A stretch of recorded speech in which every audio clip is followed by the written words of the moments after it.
Le 24 décembre 1972, la famille Méchineau, une famille française de Charente, va se rendre chez des amis à eux pour le réveillon de Noël. Ils n'ont que 4 km à conduire pour rentrer jusque chez eux, mais sur ces 4 km, ils vont se volatiliser. Qu'est-ce qui s'est passé? Que leur est-il arrivé? Nous allons essayer d'y voir un petit peu plus clair dans cette vidéo.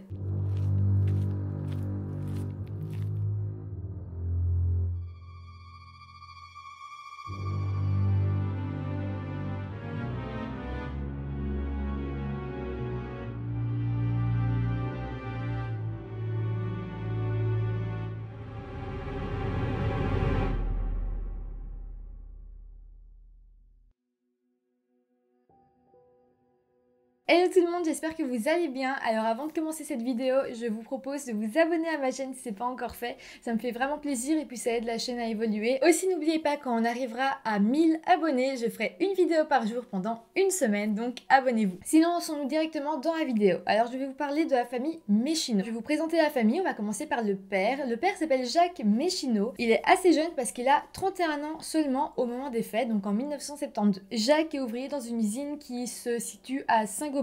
C'est vraiment pas loin de chez eux et il est vraiment décrit comme une personne travailleuse, il a jamais loupé le travail, vraiment il est très très bien vu par ses collègues, par son patron, enfin voilà, c'est vraiment une personne de confiance. Jacques, il est tellement travailleur que à côté de son boulot, il a en plus un boulot de mécanicien pour arrondir ses fins de mois. Ses amis et sa famille disent de lui que c'est vraiment un bon père de famille, que c'est un homme doux et vraiment très gentil. Depuis 1965, il est marié à Pierrette Esnard. Donc Pierrette est à 29 ans au moment des faits, mais elle s'est mariée à l'âge de 22 ans. En fait, le mariage a été un petit peu précipité et ils étaient assez jeunes tous les deux.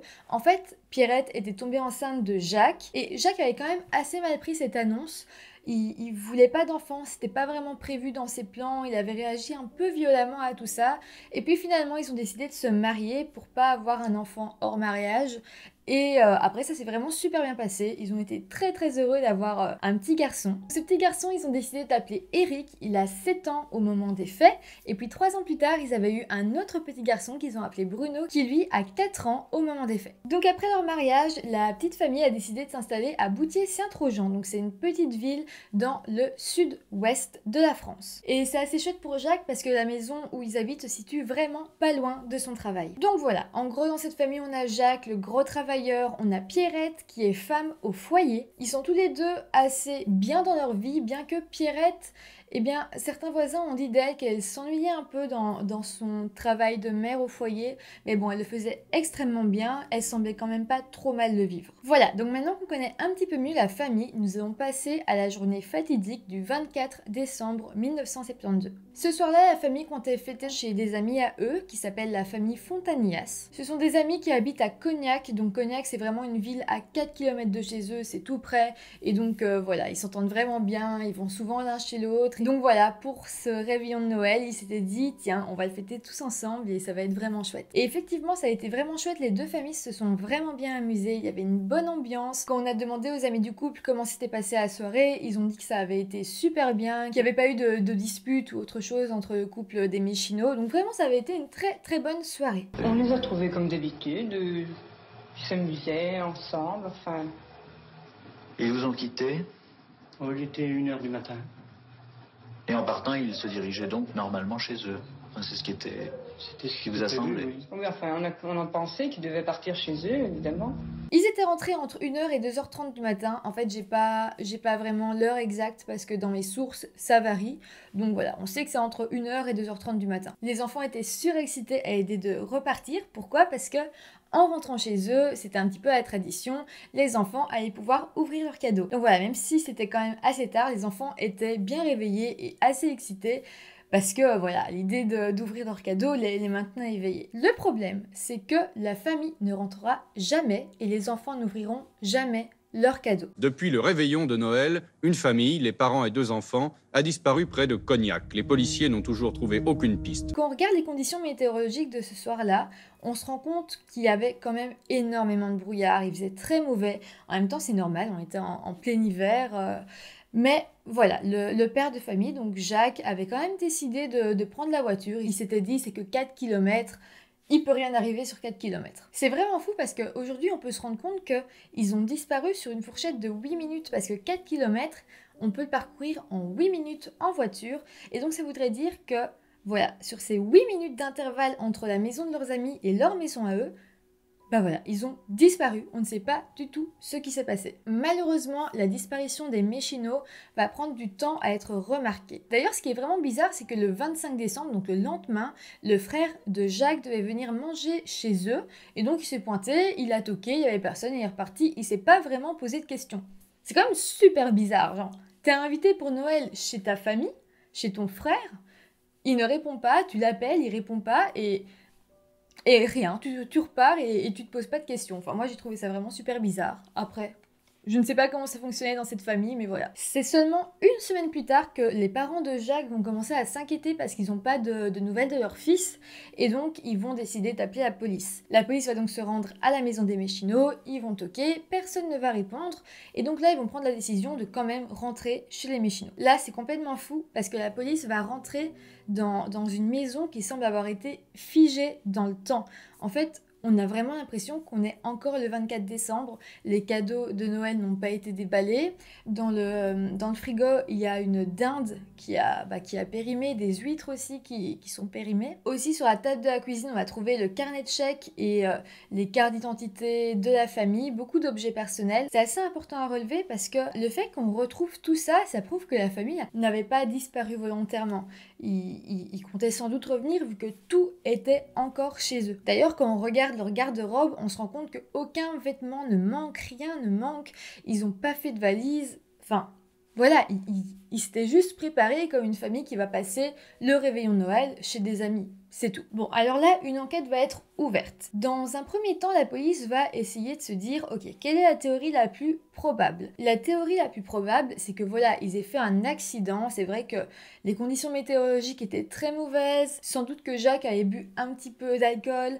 Et donc voilà, ça aurait pu être très facile de faire un accident de voiture. S'ils s'étaient rentrés tard, c'est aussi possible qu'il y avait personne sur la route, donc personne qui aurait pu voir l'accident, et surtout que la route qu'ils prenaient longeait le fleuve de Charente. Donc ça veut dire que la voiture aurait peut-être pu tomber dans le fleuve, et à ce moment-là, personne ne s'en serait rendu compte. À partir de là, la police va décider de fouiller toute la route qui reliait les deux maisons ainsi que le fleuve. Ils vont vraiment faire une grosse fouille, mais ils ne vont rien trouver, et c'est à ce moment-là que le mystère commence. Donc là, la police va décider de se pencher sur la vie de la famille Mechino.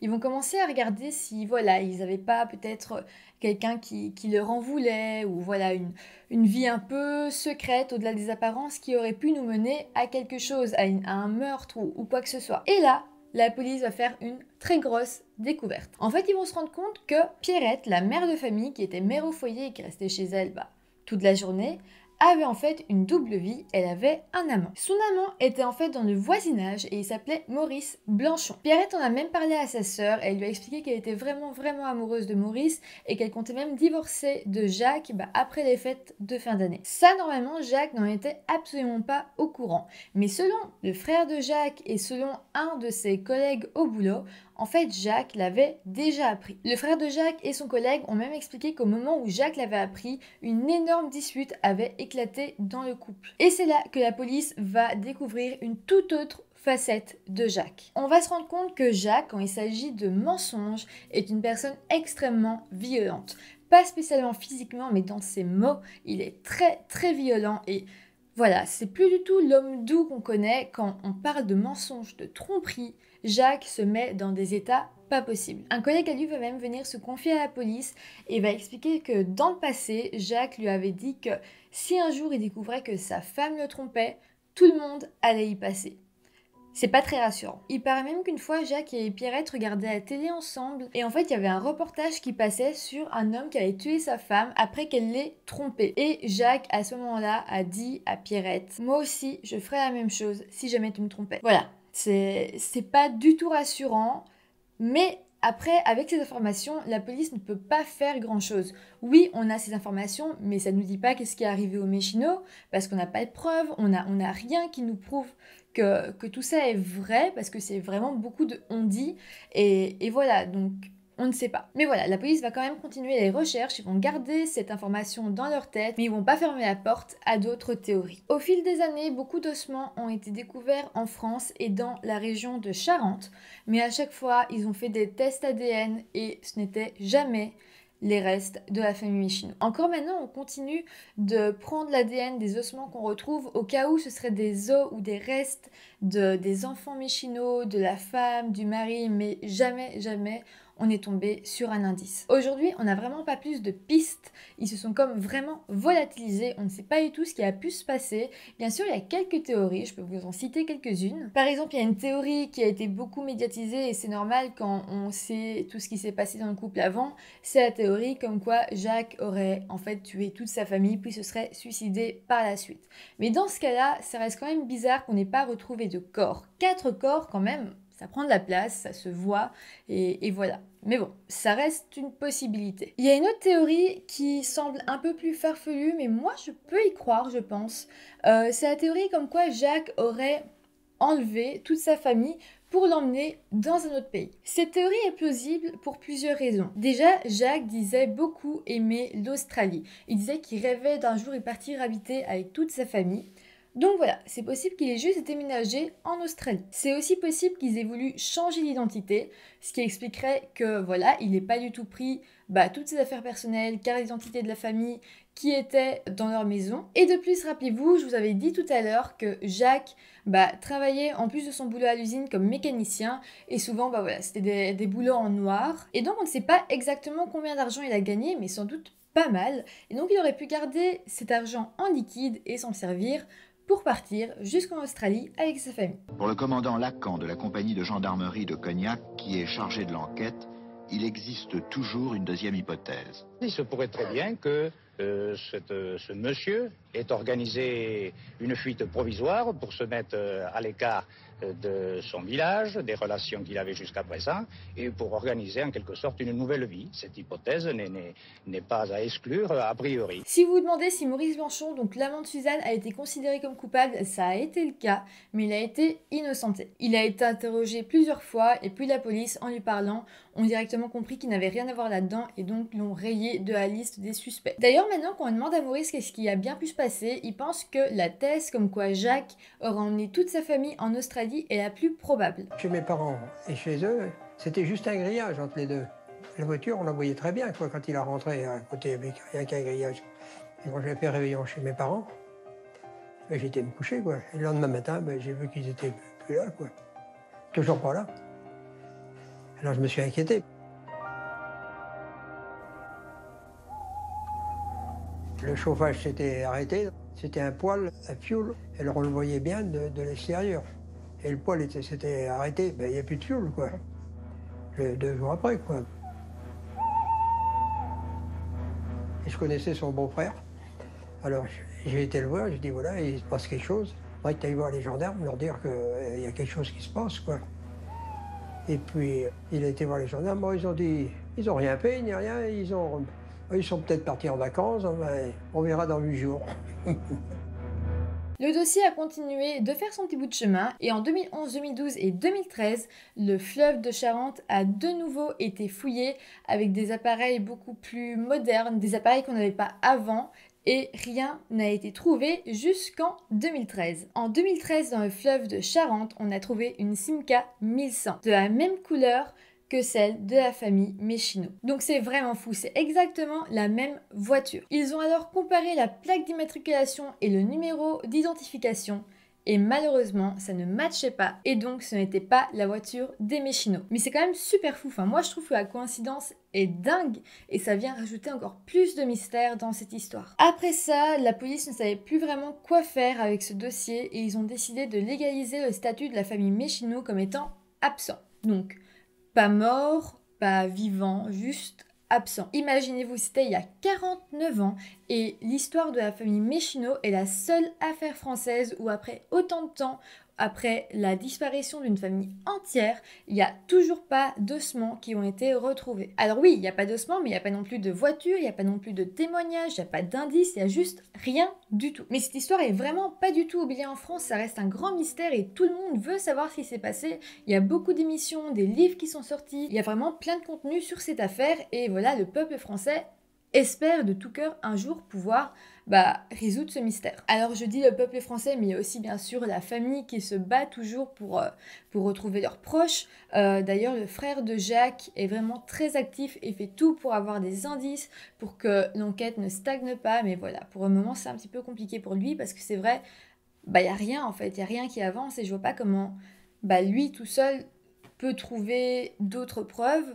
Voilà, je sais pas vraiment où il en est pour le moment dans son enquête, s'il a un détective privé ou pas, mais voilà, ça me semble assez compliqué pour le moment. Enfin voilà, j'ai vraiment hâte de voir vos théories dans les commentaires parce que je trouve ces histoires extrêmement mystérieuses. En tout cas, si la vidéo et l'histoire vous ont intéressé, n'oubliez pas de mettre un petit pouce en l'air pour me soutenir et de vous abonner, ça me fait toujours plaisir. Et en attendant, je vous dis à bientôt pour une nouvelle vidéo. Bye!